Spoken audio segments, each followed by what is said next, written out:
Alright, welcome back to the extended version of the simplest tutorial on the 5x5 Professor's Cube, and in this video I'll be showing you how to solve the Rubik's Cube parities. Now in this methodology of solving the cube, the only possible parity that you can get is either one of these edges with the middle flipped, or two of these edges with their middles flipped. Every other possible case that you might encounter should be covered in my previous video on edge building, because if you build edges in the same way that I do, that ensures that the only possible parity that you'll get is this flip parity here. The good news about this parity is that the way we solve it is the exact same way that we solve an edge flip on a 4x4 cube. Except on the 4x4 we don't actually have this middle wedge. So if you actually ignore this middle wedge, you'll see that this is the exact same thing as a 4x4 edge flip. Just these two little wings are flipped over incorrectly. And this middle layer just indicates to us that they're flipped over incorrectly and helps us determine that we have a parity early on, unlike the 4x4 cube where we don't find out until we actually start building the edges out. One good thing though is that if you have two edges like this that are both paritied, it's actually an incredibly easy solution. And I'll show you that one first before I move on to the much harder situation where you have just the one edge messed up. If you want to skip to that part, feel free to click that video right there. Alright, so if two of your edges are both flipped, the solution to this problem is actually very simple. So you want to place these two edges so that they are on opposite sides of each other. So you don't want them to be perpendicular like this. You want them to be sort of parallel on opposite sides of the cube, like so. And then what you want to do is you want to hold the cube horizontally like this, and then move this middle wedge out of the way like this. Okay, so you've still got your wings here. You just move this red-yellow piece out of the way here. And then what you want to do is you essentially want to flip this entire piece over without messing up any of the other centers. And the way we want to do that is using the exact same strategy for flipping edges as we've been using before. So as I've shown you before, you want to lift this up and move it over. But before you move it over, you actually want to turn this entire face here and then move it over so that you've essentially flipped it in place. Let me show you what I mean by that. Let me just reverse what I just did. Okay, so here's our red-yellow edge. It's got the two red wings facing towards us, and we want to make it so that the two yellow wings are facing towards us, but they're still placed exactly like this along these two sort of railroad tracks. So you want to lift this up, move this over, and then lift this up like so. And that flips it in place. So what you can do is you can actually reverse these two moves like this to line up the two lines again. And then when you go ahead and reverse this middle wedge move that you did, you'll see that your edges are actually completely built. It's incredibly easy, and it essentially just pops out the middle, flips over this edge, and then brings it all back, and both of the edges are constructed once more. So if this was your only problem, feel free to skip ahead to the next video, whereas in the meantime, I'll be showing you the more complicated algorithm of what to do when you have a single one of these edges messed up. Alright, so now I've brought my cube back to the state where I have just a single one of these edges broken, and we're ready to actually do the algorithm to solve this parity. Now, if you've done the 4x4 cube using my methodology before, this is going to be extremely easy for you to memorize. But if not, I'll still go through this pretty slowly and make sure I do a couple of iterations so you can actually memorize it. Also, this algorithm is going to be down in the description, and I'll also have it right here on the bottom of the screen while I do it. Okay, so what we want to do is essentially treat this like a 4x4. So imagine that like on the 4x4, we have this wedge, and we use these two wedges to actually go ahead and flip this edge over. On the 5x5, we're going to use this wedge and flip both of these guys over. And the way this algorithm works is we essentially make a right move, a left move, and then some more right moves, and then we finalize the entire algorithm, okay?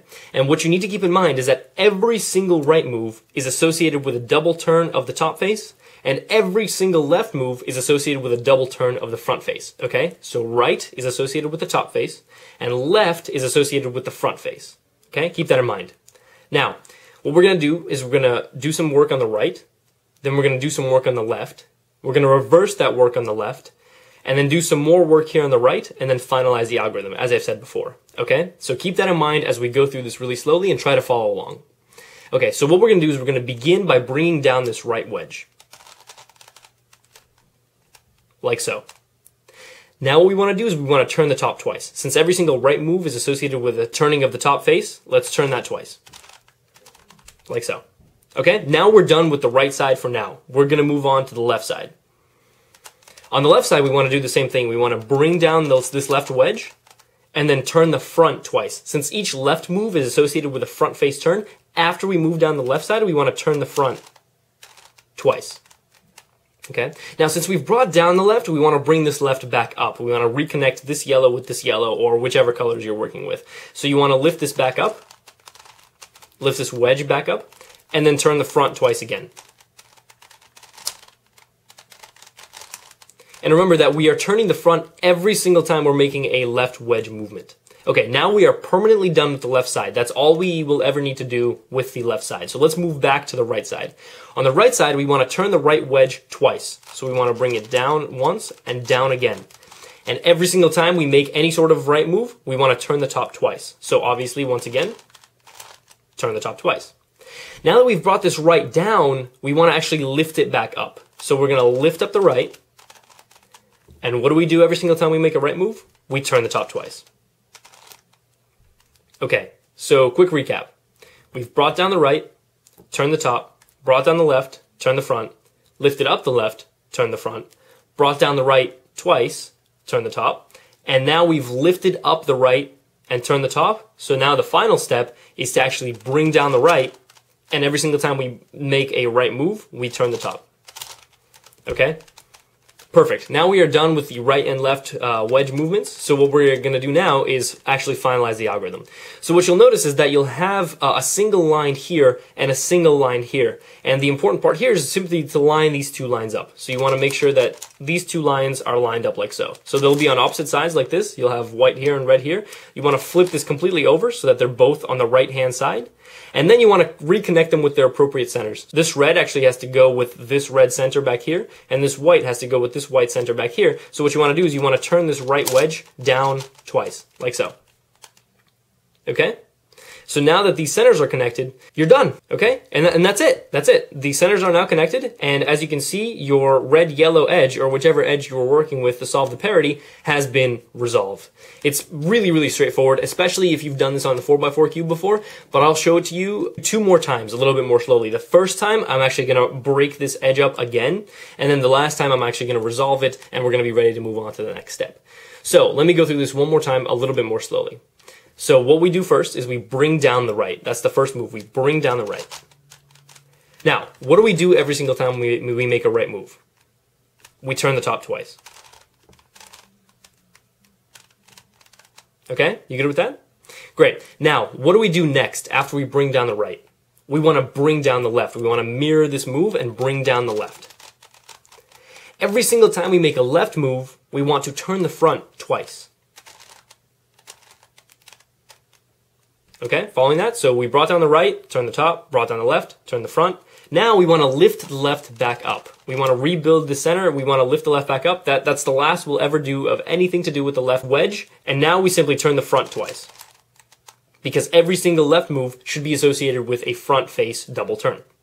That's it. We're done with the left side. Let's move on to the right side. On the right side, we simply turn this right wedge twice. 1, 2. And after we've done that, what do we do with the top? We turn it twice, of course, because every single right movement is associated with a top turn. Now that we've brought the right down, we want to lift the right back up again. So let's lift this right wedge back up and turn the top twice. Why did we turn the top twice? Because every single right move is associated with a top face turn. Now that we've lifted the right up, let's bring it down one more time. So we bring down the right and again, turn the top twice. And that's it. We're nearly there. As you can see, we've got this line here, and we've got this line here. We simply need to line them up now by turning this front face twice like so. And now that the two lines are lined up, we simply turn this 1, 2, and we're done. We've actually successfully reinstated the 5x5 parity onto this cube, and we can actually go ahead and resolve it one final time, just for practice. And I actually recommend that with all these parity algorithms, you practice like this over and over and over again until you can sort of do it without any sort of reference. So, one more time. What's the first step? We want to bring down the right, then we want to do some stuff on the left, bring it down and bring it back up. Then we want to bring the right down twice, we want to lift it up, and then we want to bring it down. And that's it. So here we go. One final time. We bring down the right, we turn the top twice, because the top is always associated with a right edge movement. Then we bring down the left to mirror what we just did here on the right. And what do we do with every left move? We turn the front twice. Now that we've brought it down, we want to lift this left back up. Okay, so we lift the left wedge back up, and every left move is associated with what? That's right, a front face turn. We're done on the left side. So let's go back here on the right side, turn the right twice. 1, 2. Once we've done this double turn on the right side, what do we want to do? Of course, we want to turn the top twice. Once we've done that, we want to lift this right back up. And as always, turn the top twice. And now that we've lifted it up, we want to bring it back down. So we want to reconnect this color here. We want to bring this wedge down to reconnect these colors. And once again, what do we do with the top? We turn it twice. Now that this is done, we have one final step to do, and that's to line up these two lines right here. So let's flip this over so that they're aligned, and let's flip them over so that they're reconnected with their appropriate centers. And as you can see, we have successfully once again resolved this parity error. So hopefully at this stage, all of your edges are completely resolved with no other parity errors, and you're ready to move on to the final step of solving the professor's cube, which is solving it like a 3x3. So feel free at this point to go back to my original video or move on to the next step of this extended version where I show you how to solve this 5x5 just like a 3x3.